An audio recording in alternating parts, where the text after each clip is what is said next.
1990 के पहले आप जाएंगे, लालू के इमरजेंस के पहले, तो दंगा एक कंपोनेंट था बिहार के सोशल लाइफ का। अच्छा। कुछ ऐसे जगह थे, सेंसिटिव इलाके थे, जिसमें नालंदा था, उसमें तो बिहार झारखंड यूनाइटेड था, हजारीबाग था, रांची था, जमशेदपुर था, भागलपुर जहाँ पर मुस्लिम पॉपुलेशन था, तो वहाँ पर एक माहौल बना रहता था, दंगे का माहौल बना रहता था।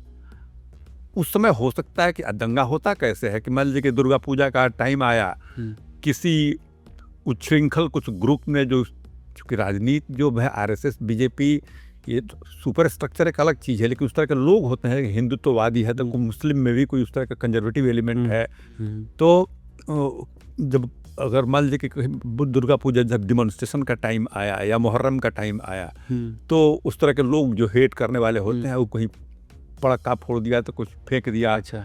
तो छोटे मोटे ही रीजन होते हैं, जो कि भागलपुर में भी उस तरह का रहा होगा कि मान लीजिए कि दुर्गा पूजा के टाइम में शुरू हुआ था, किसी ने फेंक दिया हुआ, चाहे कुछ उत्पाद किसी ने किया हुआ, चाहे ये कहना मुश्किल है कि इसको इनिशिएट हिंदू ने किया कि मुसलमानों, वो एक ट्रिगर पॉइंट मिल जाता है। हाँ, लेकिन उसके बाद आप कैसे उसको हैंडल करते हैं प्रशासन या political space, that is very important. In that then regime failed.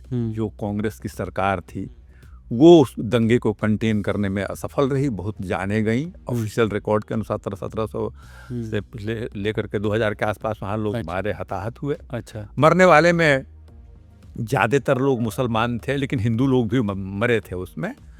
तो फिर से होता है तो राजनीति चलने लगती है कि भाई हिंदू को पेट्रोनेज मिल रहा है तो हिंदू वाले ग्रुप हिंदू आबाद करने लगते हैं, मुस्लिम वाले प्रेसिपिटेट होने लगता है मामला। तो इस बैकग्राउंड में लालू यादव सीएम बने थे। अच्छा। और ये डिटरमिन्ड थे कि किसी हालत में दंगे को हम बिहार में नहीं होने देंगे। तो मुसलमानों के साथ बात थी कि 14%, 17%, 16% की आबादी है बिहार में। वो लोग कांग्रेस से डिसइंचेंटेड हो गए थे after this Bhagalpur rights. BJP भी तो उसकी एंटी पार्टी ही है, वो तो वो जा नहीं सकते थे। और उसमें लालू प्रसाद ने बहुत ही कस के प्रोटेक्ट किया उन लोगों को। बाद में तो जो मंडल कमीशन को आप लोग जानते ही हैं, तो उसमें तो बैकवर्ड क्लासेस के 27% रिजर्वेशन हुए, जो कंसोलिडेट किया इनके बेस को। इसमें मुसलमान जुड़ गए। और बाद के दिनों में ऐसा कोई रीजन कोई नहीं दिया कि लालू प्रसाद मुसलमानों को छोड़ करके एंटेगोनाइज करके और वो दूसरे समूह में जाए। न उनका उस तरह का मिजाज है, और नहीं वो करने के उस कॉम्प्रोमाइजिंग आदमी है, नहीं कि चलो हम एडजस्टमेंट करते हैं, कुछ करते हैं। ये उनका दिमाग नहीं है। ये उनका पर्सनालिटी को आप कह सकते हैं कि भाई हमारा आदमी जो खटिया पर नहीं बैठता था, वो थाने में नहीं जा सकता था। तो अब आपको चढ़ करके वो रहेगा उसमें, उसकी आवाज़ को आप दबा नहीं सकते हैं, इसके लिए कोई कॉम्प्रोमाइज़ हम नहीं कर सकते हैं।